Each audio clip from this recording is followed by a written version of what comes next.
Почитувани граѓани, почитувани медиуми, разговараме за разрешување на министер на кој што голем дел од пратениците кои што живеат од политика денеска му го дознаа името, Адмир Ималити.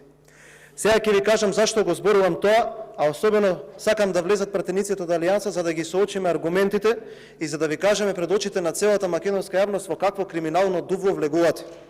Ке почнам да цитирам бројки кои што се изнесени на јавна емисија, на емисијата Детектора, кои што ја таргетираат корупцијата, за да не некој тука се прави дека почитува принципи и дека влегува во најкриминалното дувло за да се соочи со корупцијата. Ајде да ви кажеме по бројки каде влегувате. Според вас, дали е степенот на корупција во Македонија се зголемува 63%, а останува ист 19,5%. Во вакво криминално дувло влегувате вие.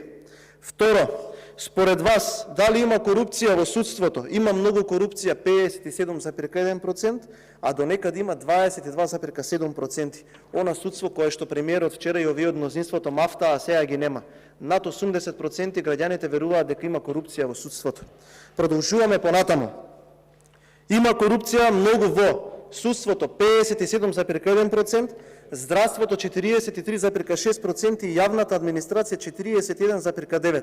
Во полицијата 41,8%. Премиере, останете тука, за вас е наменет говорот. Двата сектора кои што ги води алтернатива се полни со корупција, а судството и полицијата се до гуша заглавени во корупција. Таму влегувате вие честните, кои што вие знаете како да се соочувате со корупцијата, додека ќе ви кажеме на крајот од говорот како ве перцепираат граѓаните. Дали според вас степенот на корупција во Македонија се зголемува? Кај македонците 73,7% од македонското население кажува дека процентот на корупција се зголемува. Останува ист 14%. Катастрофа. Во албанскиот дел 32,3% се зголемува, а останува ист 35,4%. Дури не граѓаните од каде што очекувате да ви дадат гласови, а знаете дека нема да дадат, ви укажуваат дека влегувате повторно, ќе кажем, во најкорумпираната влада во историјата на Република Македонија. Ајде да видиме за кадрите на онаа партија која што му фрли пред една година гума на спасување на Ковачевски, а каде што ќе влезат овие сега кои што сега повторно го спасуваат Груби, Ковачевски и СДСМ. Има многу корупција во здравството. 43,6% од испитаниците го одговориле ова прашање. До некаде има 28,2% корупција во здравството. Така ве перцепираат граѓаните, ја перцепираат оваа влада. На скала од 1 до 5 прашањето. 1 е воопшто нема корупција и 5 секаде е присутна. Според вас, генерално, колкав е степенот на корупција во Македонија? Секаде е присутна 50% од испитаниците. 50% од испитаниците кажуваат дека секаде е присутна. До некаде 21,1%. Во 2019 година овој процент бил 27,2%, а сега е 50%. Што значи дека за разлика од 4 години корупцијата метастазира во секој дел и во секоја сфера на општеството. Таму влегуваат овие колегите од Алијанса, а оваа влада која што е проевропска, нека искочи сега некој од тука и да ми каже дали е нешто од ова европски. И понатаму, за најчесниот, а за најголемиот криминалец од сите.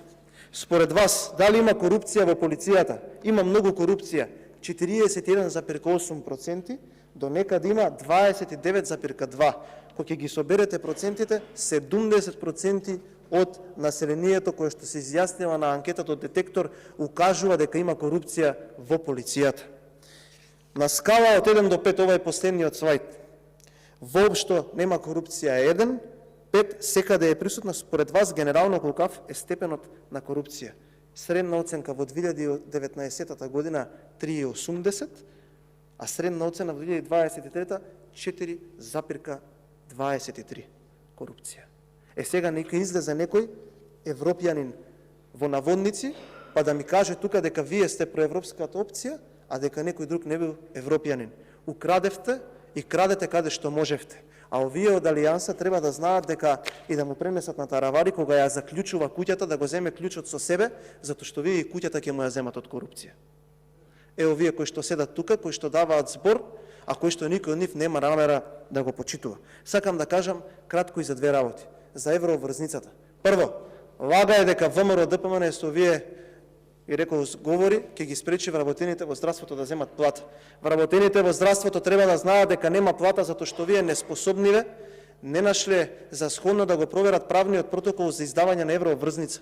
Плата нема затоа што нема позајмување од 600 милиони евра, затоа што вие не знаеле дека треба Тупанчевски да ја потпише.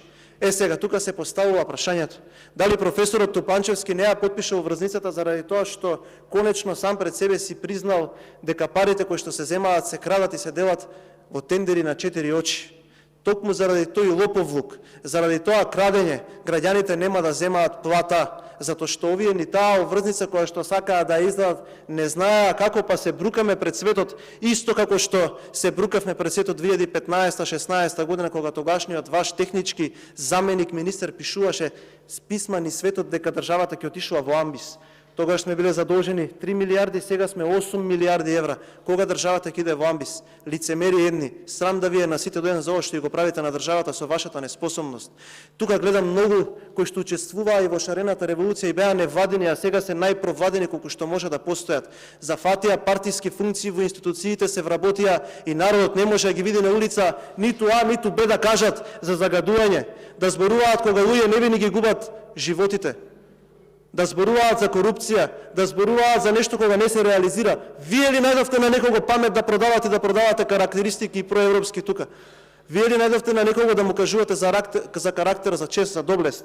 Го гледам оној ваш подпредседател на партијата кој што избега од општина Карпош затоа што убедливо ќе загубеше, затоа што наместо да работеше уцртуваше маркици за згради и играше сони во канцеларија. Како кажува дека нема да каже колку е новото мнозинство од тактички причини. Сега јас на него ќе му кажам што е тактика. Не е тактика да ги собирате сите, да ги уценувате, да ги подплаќате за да останете ден на власт. Тактика е да добиеш доверба од граѓаните, да излезеш со чест образ и со крената глава и да кажеш дека нешто си направил за граѓаните, да речат дека еве овој кој што го гласавме остави некаков проект позади него. А не е тактика да не знаеш колку пратеници ќе те гласаат и да кажуваш тоа нека биде општо изненадување, заради тоа што дојдовте како политичка партија до тоа ниво, до толку немате кичма, до толку виткате кичма на секого и станавте подлизуркоци кои што некој од мала речица на телефон ви ги дава наредбите кога да се појавите на работа, додека вчера во 23 часот тука немаше ни 5 пратеници од СДСМ од ДУИ, немаше ниту еден. Станавте луѓе кои што ги понижува кој сака само за да се докопате до ден на власт. И оно кое што сакам да му го кажам на тој големиот тактичар.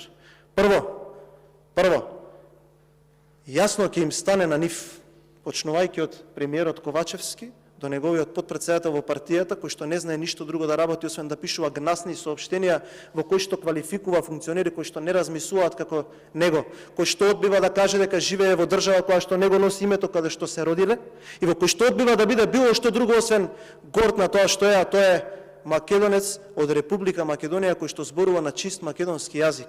И јасно ќе ти стане на тебе. И јасно ќе им стане на сите тука кои што седат од оваа страна на собранието првиот момент кога ќе дојдеме до соочувањето со граѓаните. Како што ви стана јасно во Карпош, како што ви стана јасно во над, би рекол, 80% од општините во Република Македонија. Правете што сакате. Овие бројки кои што ви ги прочитав се мислењето на народот за вас. Можете да бегате, можете да се продавате, можете да купувате, можете да тргувате нечесно со кого сакате. Ке ви кажав и пред некој ден, во најдобар случај, а ќе видиме дали ќе биде така за неколку дена кога ќе се гласа новото проширено и засилено мнозинство, во кој што толку колку што влегувате повеќе ви излегуваат, заради тоа што дури и оние политички профитери не може да го трпат она кој што и го правите на државата, затоа што знаат дека дури парите додека се даваат некогаш има некакво дно, дека постои нешто што се вика образ и постои нешто што се гледа самогледање во огледало кога ќе станете са вајле и кога ќе се погледнете дали ова треба да им го правите на вашите деца. Тогаш ќе стане јасно дека парите кои што ги давате и дека ова кој што го купувате, ако што е привиден мир во најголем или во најдобар дел по сите вас, завршува за 10 месеци, доколку претходно не се најде начин некој да ви испрати во историјата. За 10 месеци од сега прво ситуацијата ќе биде многу поинаква, а второ политичките, корумпираните и криминалните актери на политичката македонска сцена конечно ќе ги испратиме во историјата. Но на патот на историјата прво ќе им организираме средба или стоп на станицата која што се вика правосудство и органи кои што треба да го санкционираат криминалот кој што вие го направивте на оваа држава.